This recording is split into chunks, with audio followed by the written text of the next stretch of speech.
इस वक्त सुखविंदर जी सुखू हमारे साथ जुड़ गए हैं। सुखविंदर जी, क्या बारिश और बाढ़ के जो हालात हैं वो इस वक्त नियंत्रण में है? तमाम जगहों पर अलर्ट जारी किया गया है। किस तरह की तैयारियां हैं प्रशासन की?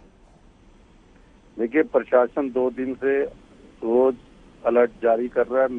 मैंने खुद भी अपील जारी की है, पर 50 वर्षों में इतनी बारिश कभी नहीं हुई। तबाही का मंजर है। काफी पुल बह गए हैं, कई सड़कें हमारी कट गई हैं। हमने रात 2 बजे 6 प्रवासी मजदूरों का रेस्क्यू किया। सुबह 4 बजे 29 लोग हमारे मनाली में आलू ग्राउंड में फंस गए थे, उनको सुबह 4 बजे एनडीआरएफ और होमगार्ड और पुलिस की मदद से हमने, प्रशासनिक अधिकारियों की मदद से उन्हें निकाला। अब जो ह्यूमन लॉस है जो हुआ है वो तकरीबन 18 के करीब अभी कंफर्म डेथ हो चुकी है।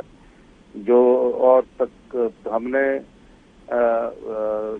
इमरजेंसी टोल फ्री नंबर जारी किया है 1100 1070 1077।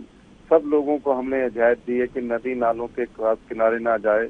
ऐसी तबाही पहले कभी नहीं हुई थी। लगातार अभी भी बारिश चली हुई है। सुखविंदर जी, एनडीआरएफ एसडीआरएफ की भी मदद ली जा रही है, सेना की मदद ली जा रही है, क्योंकि जिस तरीके की तस्वीरें हेलीकॉप्टर मांगे थे, लेकिन हेलीकॉप्टर उड़ नहीं पा रहा है। रोड बंद है सर, और लैंडस्लाइड भी कई रोडों पर हुआ है। लेकिन अभी जो है, हमने जितनी भी जनता से अनुरोध किया, सब अपने घरों में रहे। हमने स्कूल कॉलेज बंद कर रखे हैं और अभी स्थिति नियंत्रण में है।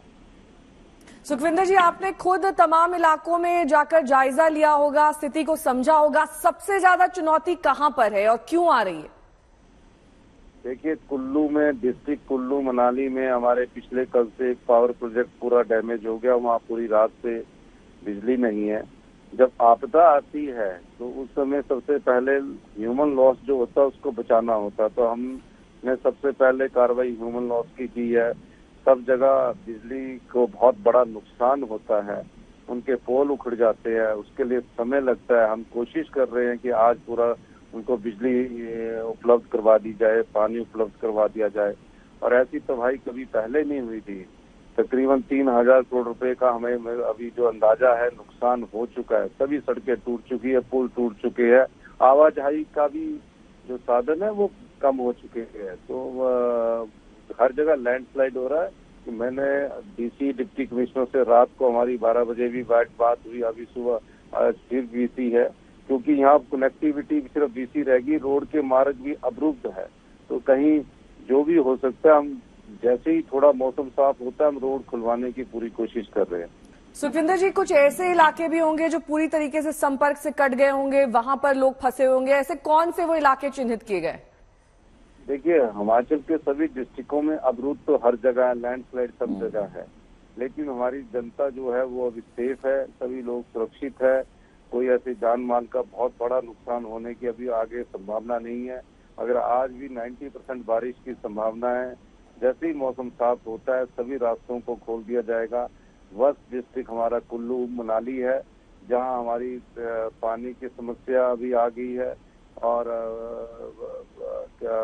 जो इंटरनेट कनेक्शन है वो भी टूट गए हैं, खंभे ऊपर गिर चुके हैं, बाढ़ में काफी चीजें बह चुकी है।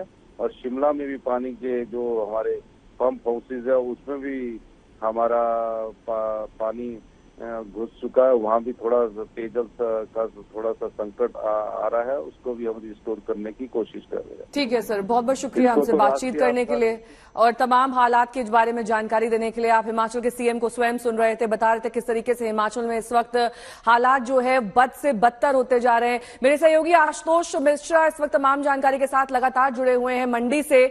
आशुतोष, जिस तरीके से सीएम जानकारी दे रहे हैं, प्राथमिक दृष्टिया यही लग रहा है कि जान का नुकसान ना हो, इसके लिए सरकार पूरे कदम उठा रही है और इसी को लेकर तत्पर है।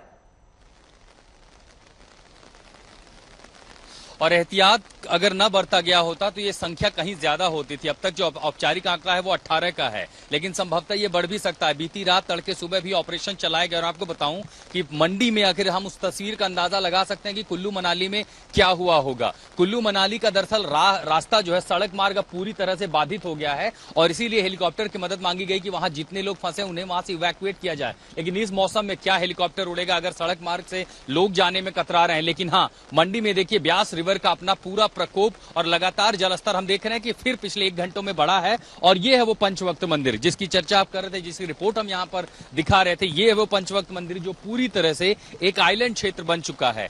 सावन का पहला सोमवार है, आमतौर पर यहाँ बहुत भीड़भाड़ होने वाली थी, बड़ी मान्यता है, बहुत पुराना मंदिर है। और आज सावन के पहले सोमवार के दिन ही श्रद्धालु तो छोड़िए, भगवान खुद जो है ये पूरा मंदिर अब इस शहर से पूरी तरह से कट चुका है। इस इलाके में पानी है, उधर जो क्षेत्र है उधर ब्यास का वो अपने साथ जो प्रवाह लेकर के आ रहा है उसके चलते आगे का पूरा इलाका पानी में डूबा है। और साथ ही आप इससे अंदाजा लगाएं, ये जो पूरा मलबा है इस तरफ खंबे के आसपास से लेकर के, इससे आप समझ सकते हैं कि 15 से 16 फीट ऊंचा जलस्तर कल था जब ये अपने साथ जब बांध के गेट खोले गए पंडों के, उसके साथ पानी आया। और अब फिर हम यहाँ देख रहे थे थोड़ी देर पहले इस हिस्से पर पानी का प्रवाह नहीं था, लेकिन अब जब यहाँ बढ़ रहा है इसका मतलब है कि जलस्तर एक बार फिर बढ़ रहा है। साथ ही वो ऐतिहासिक विक्टोरिया ब्रिज, हालांकि कोहरा धुंध ज्यादा है इसके चलते थोड़ी मुश्किल जरूर होगी। पानी लगभग उस ब्रिज को छू रहा था और अब चूंकि ब्रिज बंद कर दिया गया है, ऊपर जो हाईवेज हैं, ऊपर जो फ्लाईओवर है, ये सारी जगहों पर पुलिस मॉनिटरिंग कर रही है। यहाँ भी थोड़ी देर पहले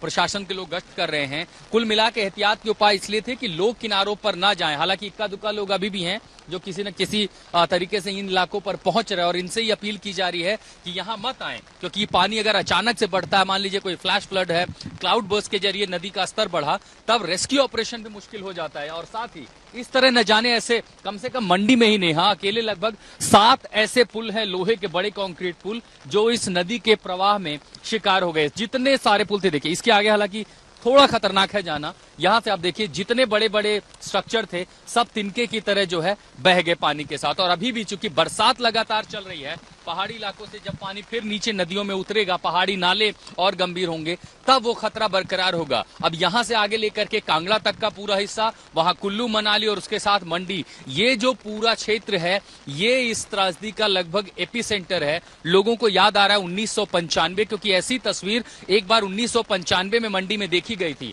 पानी यहां तक जरूर आया था, नदी का स्तर बढ़ा था, लेकिन इतनी ऊंचाई तक पहुंच जाए कि मंदिर की सतह से भी 15 फीट ऊपर पानी पहुंच जाए, ये यादें ऐसी किसी को याद नहीं है। 1995 से भी ज्यादा गंभीर स्थिति है और इसके चलते अब तक देख लेंगे कि 18 लोगों की जानकारी मिली है जो अपनी जान गंवा चुके हैं। तमाम एजेंसियां इस समय तत्पर हैं, हर हेल्पलाइन पर नजर रखी जा रही है, कहीं से भी अगर कोई कॉल है मदद की वहां पहुंचने की कोशिश की जा रही है। लेकिन एक बात यह भी है कि प्रकृति के आगे इंसान हमेशा बेबस हो जाता है और जिस तरह की मूसलाधार बारिश बीती रात से लगातार और खासकर मंडी में तो 36 घंटे से हो रही है और अभी भी अगले 2 दिन बेहद मुश्किल हैं इस पूरे इलाके के लिए। ठीक है, बहुत बहुत शुक्रिया इस तमाम जानकारी के लिए आपका।